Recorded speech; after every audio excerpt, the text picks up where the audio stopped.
In 1805 saw Nelson and the Victory once again dominate the French and Spanish with a decisive engagement of 27 ships of the line and 6 smaller vessels against a combined French-Spanish fleet of 33 ships of the line and 8 other vessels. Deemed one of the greatest naval battles of the 19th century, the British destroyed 1 ship and captured 21 others, causing 12,781 casualties to their own number of 1,695 killed or wounded, including Nelson himself.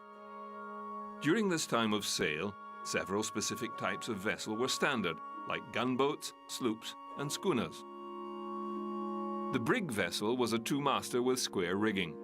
Small and maneuverable, they were war vessels for lakes and confined waterways.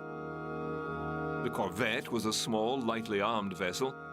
Usually with a single deck and used mainly for coastal work, it was bigger than a sloop of war but smaller than a frigate.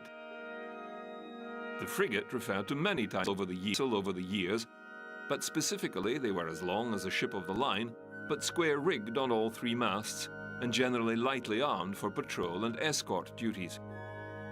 The ship of the line was the largest and most well-armed of vessels able to be part of the line of battle within a fleet, hence the name battleship. These smaller vessels proved their worth during the War of 1812 and on the waterways of North America. On Lake Champlain, September 1814, the British were soundly defeated by the United States when 1 frigate, 1 brig, 2 sloops and 12 gunboats of the Royal Navy met US forces of a frigate, a brig, a schooner, a sloop and 10 gunboats. Britain lost all 4 major vessels with 388 casualties.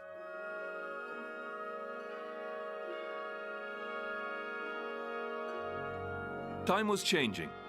The early Industrial Revolution was bringing new technology to the fore. 2 innovations were about to change naval vessels forever: steam for propulsive power and the ironclad hull.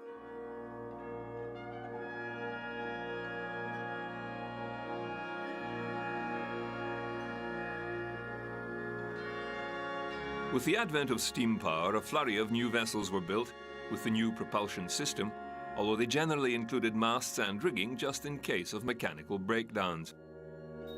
It also provided an answer to river travel, where the wind was often either unhelpful or absent for sail-powered vessels. The general design was of the paddle wheel, and it wasn't until the introduction of the screw propeller in the 1840s that steam power became really practical on board a warship. The British Navy excelled in producing these screw-type vessels. The French Navy experimented with ironclad batteries. Basically armoured wooden hulls with heavy armaments used to attack shore batteries, they were towed and little resembled any ship. About this same time came the development of the explosive shell. The wood-hulled warship was doomed. The great navies of Britain, France, Russia and the United States all rearmed their vessels with the larger 32 to 42-pounder guns with explosive shells. To counter this technological edge, cladding the timber hulls with iron or steel became prevalent. These ironclads quickly outnumbered timber-only hulls. The first ocean-going ironclad was the French La Gloire of 1858. The British countered with a frigate iron, HMS Warrior. Steam-powered and all-iron, she was fitted with the latest in steam engines capable of over 14 knots. It was not long before these ironclads would come to exchange blows. It was 1862, during the US Civil War. The ironclad CSS Virginia was making quick work of the timber-hulled Union vessels off Sewell's Point, near the mouth of Hampton Roads, Virginia. The Virginia sank or damaged 3 frigates with over 450 casualties. The Virginia withdrew to conduct repairs, and the following day returned to find the ironclad USS Monitor had also arrived, whereupon the famous duel of the ironclads began. The outcome was inconclusive, although the Monitor had superior firepower and was able to crack the hull of the Virginia. Either way, the future of naval warfare was decidedly in their favor. The Stonewall was the United States Confederacy's last ironclad vessel. It was sold to a small island nation wishing to build naval forces. It was renamed the Kotetsu, which literally translated as ironclad, later renamed the Azuma, and became the pride of the Imperial Japanese Navy. Upheavals and the threat of independence in Cuba had the Americans send the USS Maine to show the flag and, if necessary, protect American interests. The battleship arrived in Havana January 25, 1898. On February 15th at 9:40 p.m., a massive explosion ripped through the battleship's magazine and sank her where she lay anchored. 266 men lost their lives. After numerous investigations, it was found a mine had struck the battleship and ignited its own magazine. The incident led directly to the short American-Spanish War, where the United States flexed its naval muscle and took all of the remaining Spanish territories. The protected cruiser, the Olympia, and 5 other warships steamed into Manila Bay, Philippines, and destroyed the 10-ship Spanish force there. The cruiser USS Charleston sailed to Guam, fired 1 shot at the island, and took possession from a handful of ill-equipped Spanish soldiers. The United States was becoming a force to be reckoned with. The Japanese Navy kept a close watch on the US as it spread its power into the Pacific, taking territory from the Old World and expanding its bases across to Asia. The US could easily affect the sea trade of island nations like Japan. With their expansion into Manchuria and Korea with the first Sino-Japanese conflict of 1894, the Japanese were building a naval force comparable to the mighty European forces. They flexed this force in 1904 against the mighty Russian Pacific Fleet at Port Arthur. With a preemptive strike utilizing the small torpedo boat, the Japanese Navy attacked the Russian fleet at anchor and then blockaded it in Port Arthur. Russia sent assistance in the form of the Russian Baltic Fleet.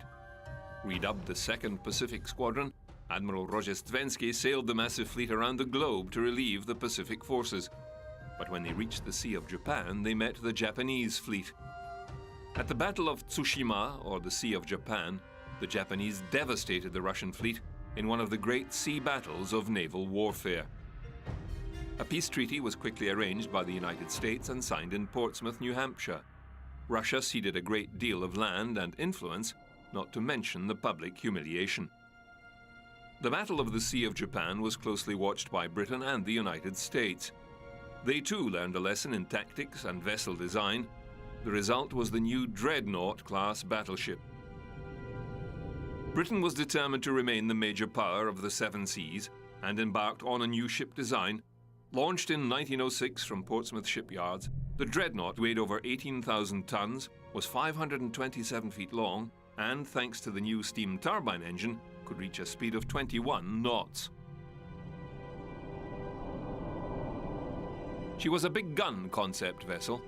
To counter the threat of torpedoes, larger guns could engage enemies further away before they could launch a torpedo attack.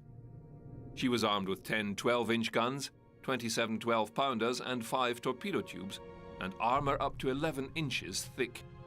The Dreadnought set the benchmark for naval fighting vessels. Quickly, the United States, Germany, and others began to equip themselves with this new caliber of vessel.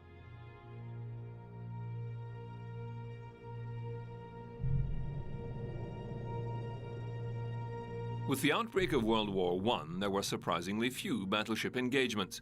The big game seemed to occur under the water.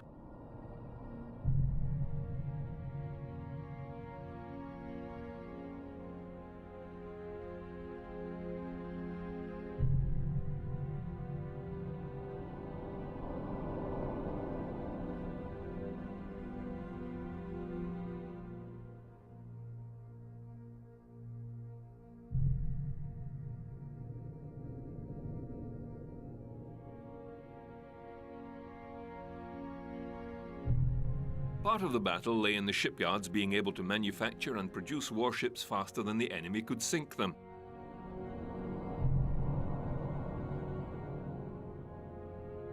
Also, being able to supply an island nation with food and equipment required safe passage of transport vessels. The German U-boat menace had not been anticipated to the extent that it was used to sink merchant vessels and stalk the seas unseen. Great effort had to be put into neutralizing